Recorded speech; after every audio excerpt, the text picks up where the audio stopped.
The invitation came via text. Annual summer pool party at the beach house. Saturday at 2 p.m. My kids were excited. Laylee, age 8, asked about her swimsuit. Owen, age 6, wanted to know about the diving boards. Saturday arrived hot and sunny. We drove 40 minutes to the coast, the kids chattering about swimming and seeing their cousins. I hadn't been to the beach house in months. We arrived to find the driveway packed. Through the gate, I could see at least 50 people around the pool, extended family, mom's friends, neighbors. The kids ran ahead in their swimsuits, towels trailing behind them. I followed with our beach bag, sunscreen, and a fruit salad I'd brought to contribute. Mom stood near the pool in an expensive cover-up, holding court with a group of her book club friends. She saw us approaching, and her expression shifted. "What are you doing here?" she asked, loudly enough that nearby conversations stopped. "You texted me about the party," I said, confused. "Saturday at 2. That was meant for your sister. I must have hit your contact by mistake." Lily and Owen stood next to me, confusion on their faces. They were already in their swimsuits, ready to jump in. "Well, we're here now," I said, trying to keep my tone light. "The kids are excited to swim. Get out of the pool." Mom shouted suddenly. I realized Lily had already climbed down the ladder into the shallow end. "This party is for respectable family only, not divorced failures." Every conversation around the pool stopped. 50 guests turned to stare. Lily froze in the water, her face crumbling. Owen pressed against my leg. "Mom," I said quietly, "they're children. They just want to swim. They can swim at public pools with other children from broken homes. This is a private party for family members who've made good choices." She looked at Lily, still standing in the pool. I said, "Get out." My 8-year-old daughter climbed out of the pool, water streaming off her, tears rolling down her face. I wrapped a towel around her shoulders. "Let's go, kids," I said softly. "But we just got here," Owen whispered. "I wanted to see the beach." "I know, baby. We'll go to a different beach." I gathered our things while 50 people watched in silence. My sister stood near the barbecue, looking at her feet. My brother sat in a lounge chair, suddenly fascinated by his phone. Not one person spoke up. Mom followed us to the gate. "And don't come back. I'm tired of pretending your life choices haven't embarrassed this family.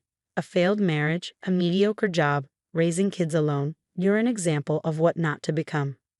I loaded my crying children into the car and drove away. In the rearview mirror, I could see the party resuming, people returning to their conversations as if nothing had happened.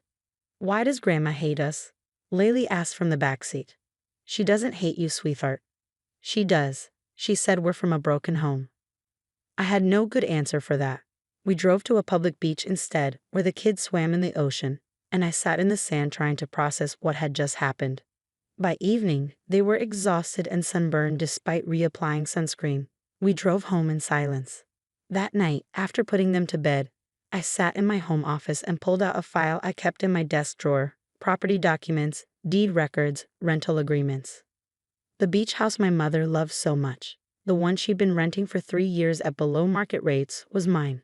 I'd bought it 6 years ago as an investment property, one of 4 rental homes I owned along the coast. What Mom didn't know, what nobody in my family knew, was that I wasn't a failure with a mediocre job. I was a software engineer who'd spent 10 years building and selling applications. The last one had sold for enough money that I'd been able to invest in real estate while still working full-time. My divorce wasn't a failure either. It was a decision to leave a marriage where I wasn't valued. I'd walked away with my dignity and enough settlement money to secure my children's future.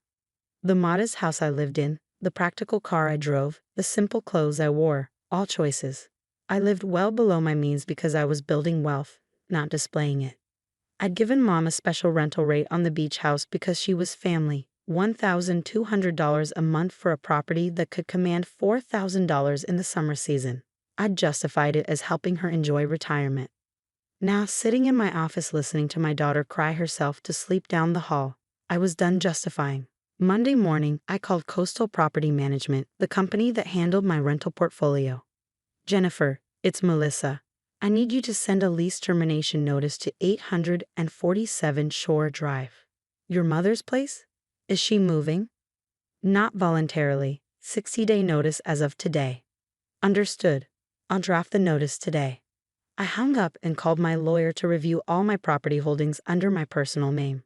The notice went out Tuesday, By Wednesday, my phone was ringing. What is this? Mom's voice was sharp. I got a notice that my lease isn't being renewed. That's correct. Why? I've been a perfect tenant. I pay on time. I take care of the property. The owner has decided not to renew. That's all you need to know. Well, who is the owner? I want to speak to them directly. This is outrageous. I've been here 3 years. I have rights. You have a month-to-month lease after the initial year. Either party can terminate with 60 days notice. You're getting 62 days, actually. This is because of Saturday, isn't it? You called my landlord and complained. I didn't need to call anyone. Then why is this happening? You'll figure it out eventually. The notice has all the relevant information. She hung up on me. My phone rang again immediately. My sister this time. Mom is freaking out about the beach house. What did you do? Nothing. Her lease isn't being renewed. She thinks you're behind it somehow. Am I capable of that? I thought I was a divorce failure with a mediocre job. Look, she was harsh on Saturday. But you don't need to blow up her whole summer. I'm not blowing up anything. Her lease is ending. She can find another rental. In 60 days, during summer season, everything is booked. That's unfortunate. My sister paused. You really aren't going to help her? Why would I? She kicked my children out of a pool party, called them broken, humiliated them in front of 50 people. She was just setting boundaries. Then I'm setting mine. Goodbye, Amanda. The calls continued throughout the week. My brother left a voicemail saying I was being petty. Mom's sister called to lecture me. I ignored all of it and took my kids to the beach. This is better than Grandma's pool, Lily announced. Why's that? Because we're allowed to be here. Friday afternoon, my doorbell rang. Mom stood on my porch, her face red. We need to talk. I'm busy. 5 minutes, please. Against my better judgment, I let her in. The kids were at a neighbor's house, thankfully. I've spent all week trying to find a new rental. Everything is booked or twice what I'm paying now. She sat on my couch uninvited. I need you to talk to my landlord. Explain that it was a misunderstanding. I can't help you. Can't or won't. Both. Melissa, I'm your mother. I'm asking for help.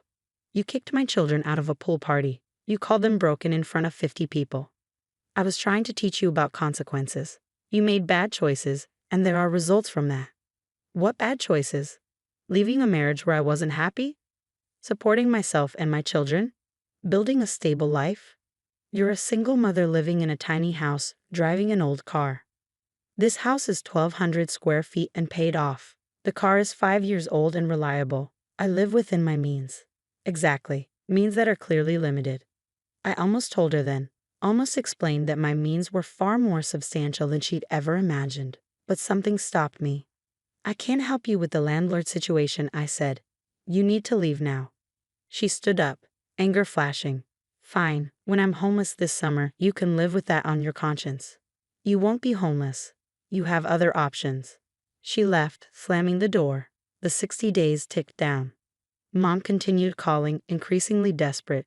The beach house was apparently the centerpiece of her social life. She planned parties, invited friends for weekends, promised her book club would meet there monthly.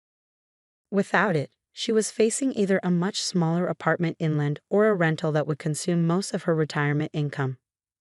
I felt a twinge of guilt, a small one. Then I'd remember Laylee's face as she climbed out of that pool, her humiliation in front of all those people, and the guilt evaporated. On day 45, my lawyer called. Your mother filed a complaint with the rental board claiming discrimination.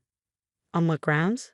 Familial retaliation. She claims the landlord is refusing to renew because she exercised her right to exclude people from her private party. Her rental property isn't her private residence. She doesn't have the right to exclude my children from family events held at a place she doesn't own. I know that, but she's made a formal complaint. The board wants a response from the property owner. Schedule a hearing. I'll respond in person. The hearing was set for day 53. Mom showed up with a lawyer, clearly expecting to argue her case to some faceless property management company. Instead, she found me sitting at the respondent's table. What are you doing here? She demanded. The hearing officer looked up from her paperwork. Ms. Wilson is listed as the respondent property owner. That's impossible. I assure you it's not. The officer opened a file. Melissa Wilson purchased the property at 847 Shore Drive 6 years ago. She's been the owner for the duration of your tenancy. Mom's face went white. Her lawyer leaned over, whispering urgently. The beach house is yours. Mom's voice was barely audible. Yes. The whole time? Yes. And you let me rent it?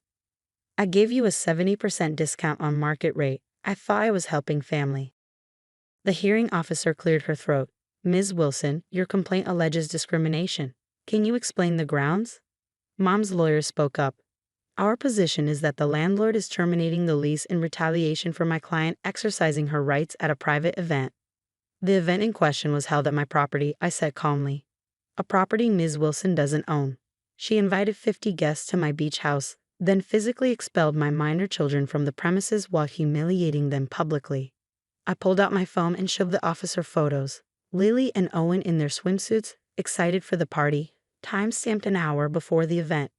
Then screenshots of text messages from guests who had witnessed what happened. 3 people had messaged me afterward, appalled at Mom's behavior. My children were traumatized by being kicked out of a family event at my own property. I decided I no longer wanted to subsidize the rental of that property to someone who treats my children cruelly. The hearing officer read through everything. She looked at Mom. Ms. Wilson, this hearing is to determine if there's discrimination in housing. The property owner has the right to not renew a lease at the end of its term for any reason that doesn't violate protected class status. Family disputes don't qualify as discrimination. But she's doing this because I set boundaries, Mom protested. You set boundaries at her property regarding her children. She's now setting boundaries regarding her property. The officer closed the file. Complaint dismissed. The lease termination stands. We left the building separately. I was almost to my car when Mom caught up with me. I didn't know you owned that house. I know. All this time, you let me think I was renting from strangers. I wanted you to enjoy it without feeling obligated to me. And now you're taking it away. Yes. Because of one party, one bad day. Because you kicked my children out of a pool and called them broken in front of 50 people. Because not one person in our family stood up for them. Because you taught me that cruelty has consequences. I'm your mother. And they're my children. They come first. She looked at me for a long moment. What if I apologized? To me or to them? Both. It's too late for this lease. The notice has been given. But Mom, it was never really about the beach house. It's about how you treat people when you think they're beneath you. I don't think you're beneath me. You called me a divorce failure with a mediocre job. You said my children are from a broken home. You humiliated them publicly. I was trying to help you see that choices matter. They do. You made choices that day. I'm making choices now. I got in my car and drove away. The 60 days ended. Mom moved to a 2-bedroom apartment 30 miles inland. No ocean view, no pool, no beach house for her friends to admire. I kept the property off the rental market for 3 months, using it for weekends with my kids. We swam in that pool without anyone telling us we didn't belong. We walked on the beach collecting shells. We had barbecues and watched sunsets.